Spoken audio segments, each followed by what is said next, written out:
Hello friends, अपने online session को जारी रखते हुए हम लोग अपने एक कंसेप्ट को अराइज करते हैं जहां से क्वेश्चन हमेशा ही आता है। जो प्रिपरेशन मोड में हैं बच्चे, उन्हें इस कंसेप्ट पे ध्यान देने की ज़रूरत है, और जो प्रिपरेशन में आने वाले हैं अगर वो इस वीडियो को देख रहे हैं तो वो भी अपने कंसेप्ट को यहाँ से क्लियर कर सकते हैं। देखिए, ट्रांसपेरेंसी एक ऐसी चीज़ है जहाँ से हम लोग सभी चीज़ों को बिल्कुल क्लियर हो करके देख सकते हैं। तो हमारे आज के कंसेप्ट में हम लोग एक प्रोनाउन, बड़ा ही इंपॉर्टेंट प्रोनाउन पढ़ेंगे जिसका नाम होता है रिलेटिव प्रोनाउन। ये कौन सा प्रोनाउन है? आप सबको इकट्ठे आवाज में एक सुर में बोलना है, रिलेटिव प्रोनाउन। और ये कौन सा रिलेटिव प्रोनाउन है भाई? तो वो रिलेटिव प्रोनाउन जो सेंटेंस में आ करके दो अलग अलग सेंटेंसेस को कनेक्ट करते हैं, जिनका नाम है हु और हु और whom। ये कौन से? ये दो ऐसे सदस्य हैं जो रिलेटिव प्रोनाउन के रूप में एक्सप्रेस किए जाते हैं। सी, ये इंटरोगेटिव प्रोनाउन भी है, लेकिन अगर सेंटेंस के बिगिनिंग में आता है तो ये क्वेश्चन का काम करता है, तो इसे इंटरोगेटिव कहेंगे। लेकिन हमारे सेंटेंस में ये क्वेश्चन के बिगिनिंग में ना आ करके ये दो डिफरेंट सेंटेंसेस को क्या करेगा? कनेक्ट करेगा।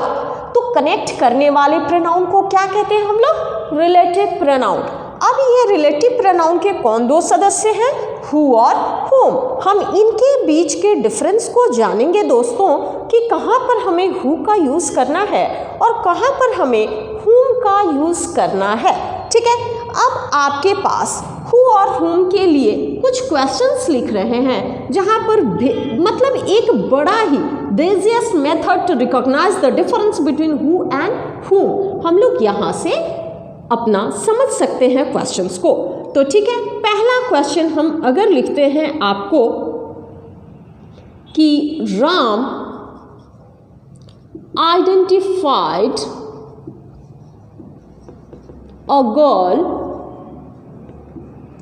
Dot dot dot was a famous singer।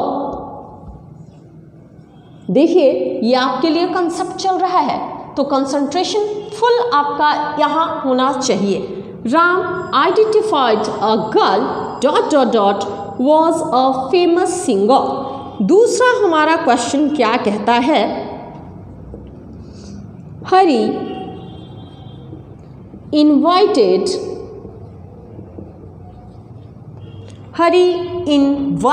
A man dot dot dot wanted to help him। Clear? ये दोनों क्वेश्चंस को हम लोग समझते हैं। क्वेश्चन के मीनिंग यहाँ पर जानने की ज़रूरत नहीं है, जानते हैं तो बहुत अच्छे, नहीं जानते हैं वो भी बहुत अच्छे। ठीक है, कंसेप्ट ऐसा रखिए कि क्वेश्चन देखें, थ्योरी हमारा बिल्कुल क्लियर हो और वहाँ से हम क्वेश्चन को बिल्कुल डील कर सकते हैं द ईजीएस्ट मेथड से। ठीक है, इसका ईजीएस्ट मेथड क्या है भाई? अब तो हम whom को पहचाने, हम बार बार एक ही चीज़ को रिपीट कर रहे हैं बशर्ते कि आपके दिमाग में वो चीज़ चला जाए। तो who और whom। ठीक है, इस क्वेश्चन को आप देखिए, Ram identified a girl dot dot dot was a famous singer. Hari invited a man dot dot dot wanted to help him. Got it? ठीक है, तो अब हम एक थ्योरी पे आपको वर्क कराएंगे। तो ये थ्योरी हमसे क्या कहता है, सुनिएगा जरा। ठीक है, ये थ्योरी हमसे यही कहता है, हु के कंसेप्ट पे ध्यान दीजिएगा। हु, इसका कंसेप्ट हमारा कहता क्या है कि name of a person. Name of a person, वो पर्सन या तो प्रॉपर नाउन हो सकता है या कॉमन नाउन। क्या हो सकता है? प्रॉपर नाउन, मतलब स्पेसिफिक नेम भी हो सकता है, नहीं तो कॉमन नाउन, जैसा कि हमारे क्वेश्चन में यहाँ यूज़ किया गया है, name of person in the mode of common noun. ठीक है। तो name of a person plus dot dot dot, I don't know what we have to feel here, ठीक है। तो name of a person plus dot dot dot, हमें नहीं पता कि हमें यहाँ क्या फील करना है। अगर बाद वाला कोई हेल्पिंग वर्ब हो या मेन वर्ब हो, बाद वाला कोई हेल्पिंग वर्ब हो या मेन वर्ब हो, बाद वाला कोई हेल्पिंग वर्ब हो या मेन वर्ब हो, या मेन वर्ब किसी हेल्पिंग वर्ब के साथ है तो भी, ठीक है। Name of a person, person यहाँ पर या तो प्रॉपर नाउन के मोड में हो या कॉमन नाउन के मोड में, हमें उस पर ध्यान नहीं देना है, बशर्ते कि नेम ऑफ पर्सन होना चाहिए, ठीक है। हु या हु क्या फिल करना है अभी तक हमें नहीं पता। बाद वाला हेल्पिंग वर्ब हो या मेन वर्ब हो, या मेन वर्ब ऐसा जिससे रिक्वायरमेंट हो हेल्पिंग वर्ब के दोनों इकट्ठे आए तो भी हम उसे सिंगल वर्ब ही कहते हैं। तो नेम ऑफ पर्सन है क्या? बिल्कुल है। उसके बाद क्या यहाँ हेल्पिंग वर्ब का मोड आया है क्या? बिल्कुल आया है। तो दोस्तों जब हम नेम ऑफ अ पर्सन देते हैं और उसके बाद मेन वर्ब हो या हेल्पिंग वर्ब हो तो हमें यहाँ फील करना होता है किससे? हु से। किससे? हु से, ठीक है। अब बताओ आप यहाँ Hari invited a man, name of person है या नहीं है? बिल्कुल है, ठीक है। यहाँ पे क्या है? मेन वर्ब, तो our answer should be what? Who, correct, बहुत अच्छे। तो हमारा आंसर यहाँ पर क्या बन गया? हु।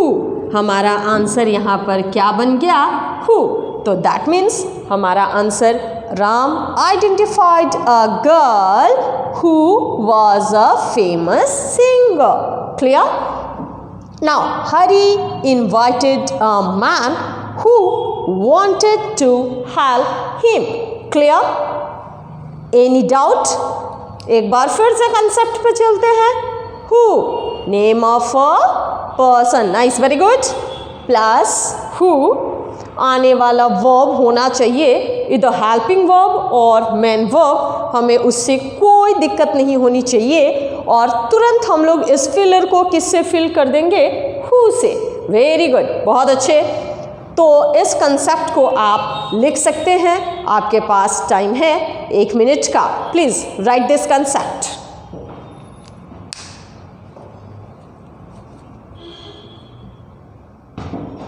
ओके, चलिए। तो एक और क्वेश्चन आप इजीली बना सकते हैं अगर इस कंसेप्ट को पकड़ में आ गए आपके, तो ये कंसेप्ट आपका और भी क्वेश्चन के लिए मदद करेगा। अगर हम इसे फिर से थोड़ा सा बदल देते हैं, अब आप इजीली इसको समझो।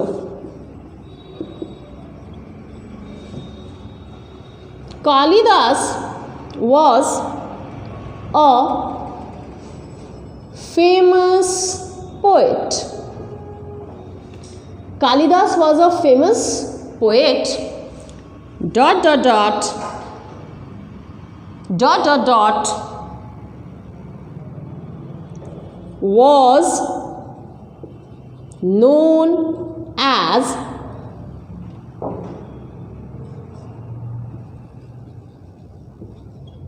Shakespeare of India. ठीक है? Kalidas was a famous what? Poet. Dot dot dot was known as Shakespeare of India.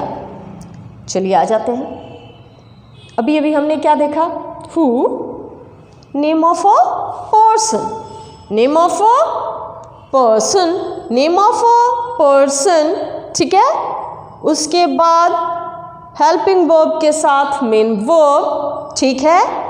अब चलिए, तो यही तो हमारा कॉन्सेप्ट है जो अभी हमने पढ़ा, बार बार एक ही बातों को रिपीट की जा रही है। ध्यान दीजिएगा, नेम ऑफ अ पर्सन हमें नहीं पता क्या, लेकिन हमें इतना ज़रूर पता है कि हेल्पिंग वर्ब है, मेन वर्ब है। यहाँ मेन वर्ब के साथ हेल्पिंग वर्ब कनेक्ट होकर के आए हैं तो भी ये सिंगल वर्ब ही काउंट होगा क्योंकि V3 doesn't come alone. Okay, तो चलिए अब हमें क्या फिल कर देना है? वेरी गुड, बहुत अच्छे। क्या फिल कर देना है? Yes, nice. तो बस ये कॉन्सेप्ट हमारा हु का रहा। अब हम अपने आगे आने वाले थ्योरी में देखेंगे हुम के कॉन्सेप्ट के बारे में। Thank you, very good, well done. चलिए फिर हम लोग मिलते हैं हुम के थ्योरी के लिए। Thank you.